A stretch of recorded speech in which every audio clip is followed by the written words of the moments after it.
Salut, c'est Greg. Aujourd'hui une vidéo un petit peu différente de d'habitude en mode reportage puisque je viens de rejoindre un groupe de motards et surtout de motardes à l'occasion de la journée des droits de la femme. Ils m'ont demandé de leur faire la petite vidéo souvenir et je me suis dit que ce serait aussi l'occasion de poser quelques questions à ces femmes qui sont passionnées de bécane. Alors l'objectif ici, c'est de revenir un peu sur ce que je faisais à la base sur mon blog de voyage et ma chaîne YouTube. À savoir aider les gens à franchir le pas pour aller voyager s'ils avaient des hésitations. Bien évidemment ici, ça s'applique aux voyages à moto et aux femmes à moto. Parce que je sais qu'il y a beaucoup de femmes qui aimeraient passer le permis moto mais qui n'osent pas le faire pour des raisons qui leur sont personnelles, et je me suis dit que si avec quelques retours d'expérience ça pouvait les aider à franchir le pas et à nous rejoindre, ce serait vraiment génial. Parce qu'il y a un truc qu'il ne faut pas oublier, c'est que d'enfourcher une bécane, de mettre la première et de tourner la poignée pour voyager à moto, c'est un droit, qu'on soit un homme ou une femme. Et ça, Odile qui nous fait le briefing l'a bien compris. C'est elle qui organise ce Ride Women's Day avec 44 motos pour une première. Elle est psychologue de métier et voit souvent des patientes qui doutent de leur capacité. Et pour Odile, la moto est un moyen de valoriser les femmes et de prouver, je la cite, qu'une nana peut conduire sa vie.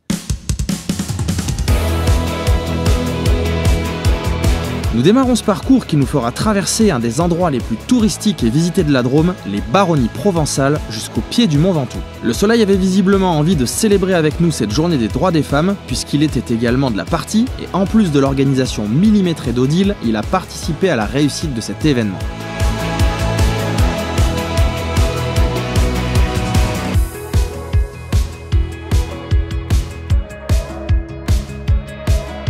Le passage au col D permettra au groupe d'apprécier deux spécialités de notre région, les beaux paysages et le vent assez costaud, qui a d'ailleurs failli embarquer mon drone pour de bon.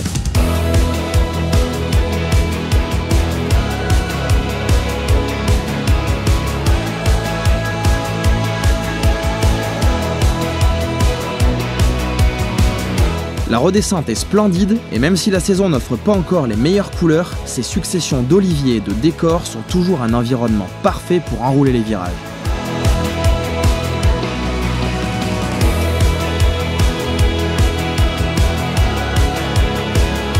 Nous mettons ensuite le cap sur le col de Fontaube, où pendant la montée, j'ai pu voir la grande diversité des modèles de motos choisis par les femmes. Du roadster à la custom, de marques japonaises, européennes ou américaines.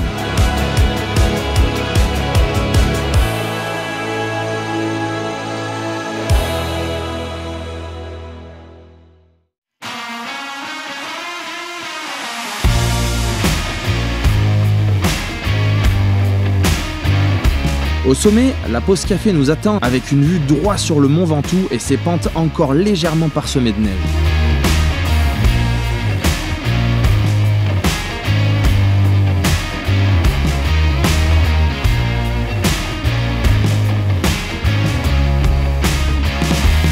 En repartant dernier pour la descente, j'ai pu suivre tous les hommes du groupe qui fermaient le cortège et pour qui clairement la motarde est un motard comme les autres, comme je l'ai entendu pendant la balade. Il y avait une superbe ambiance dans ce groupe. Il nous restera une belle route pour profiter encore de quelques virages avant d'aller manger.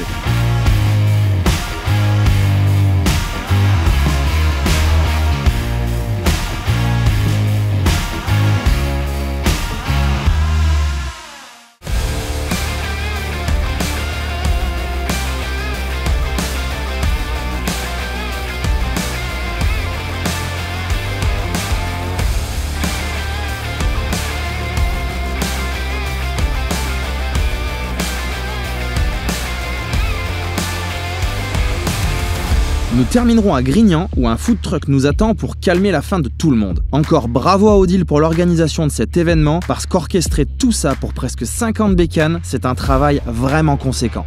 Et maintenant, je laisse enfin la parole aux dames.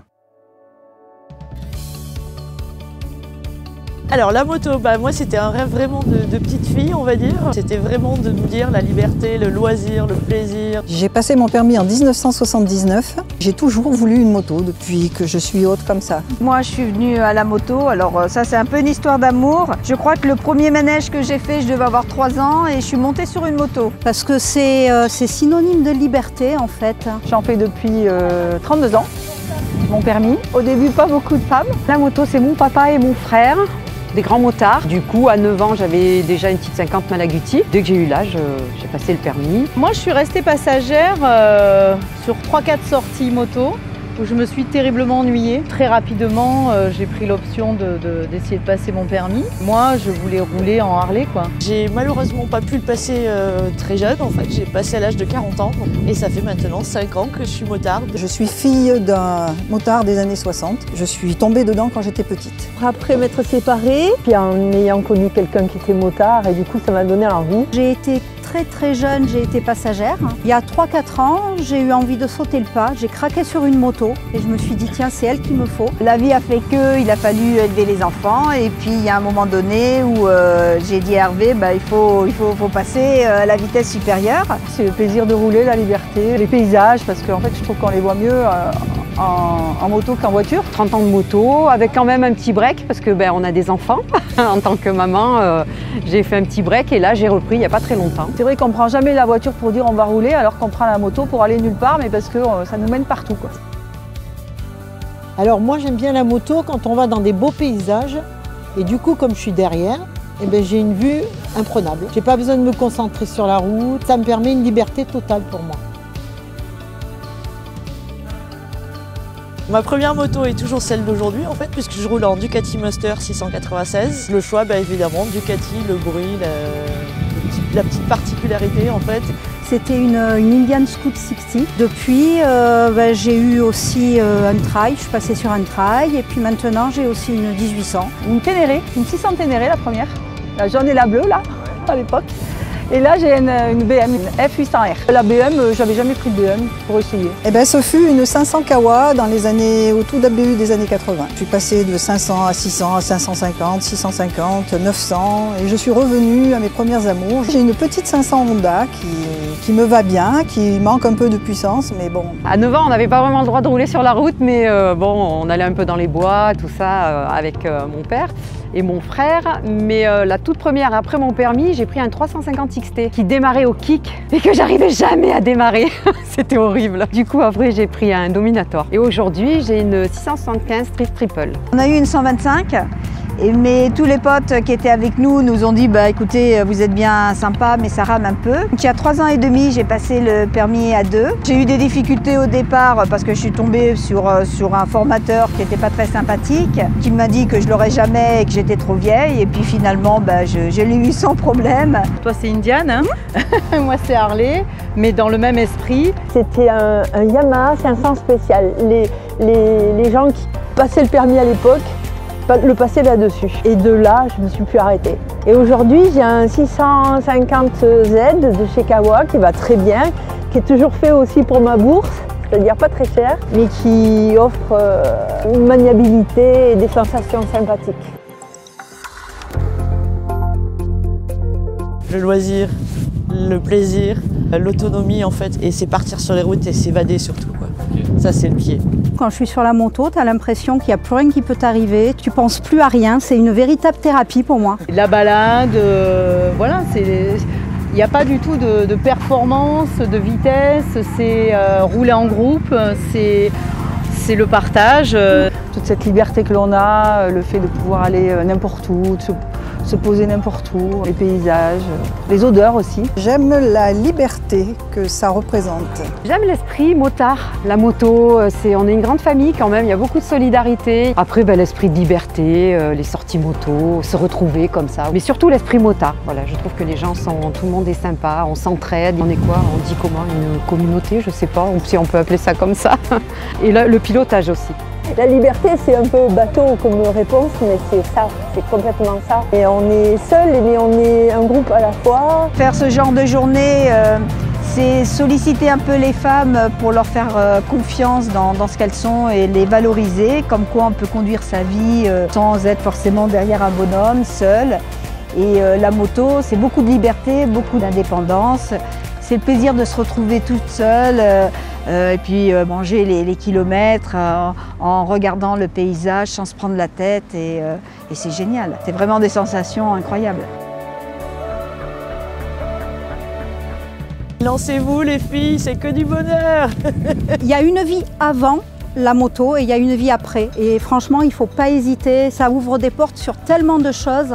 même au niveau associatif, au niveau des rencontres qu'on fait, au niveau du plaisir qu'on prend à rouler. C'est énorme ce que ça procure, donc oui, il faut pas hésiter, il faut y aller. Je pensais que c'était très macho et pas du tout, quoi. Moi je suis rentrée dans un groupe de mecs à la base comme ça, par OVS. Au départ je me suis dit ça va être... J'avais un peu peur et puis finalement pas du tout, quoi. Ils sont vraiment très bien. Qu'elles n'aient pas peur et surtout qu'elles se lancent, quoi. Mais il y en a de plus en plus quand même maintenant. Allez-y les filles, quel que soit l'âge, ne laissez personne vous dire que vous n'êtes pas faite pour ça, que vous êtes trop vieille, trop jeune, trop grosse, trop petite, trop grande. Allez-y, faites-le.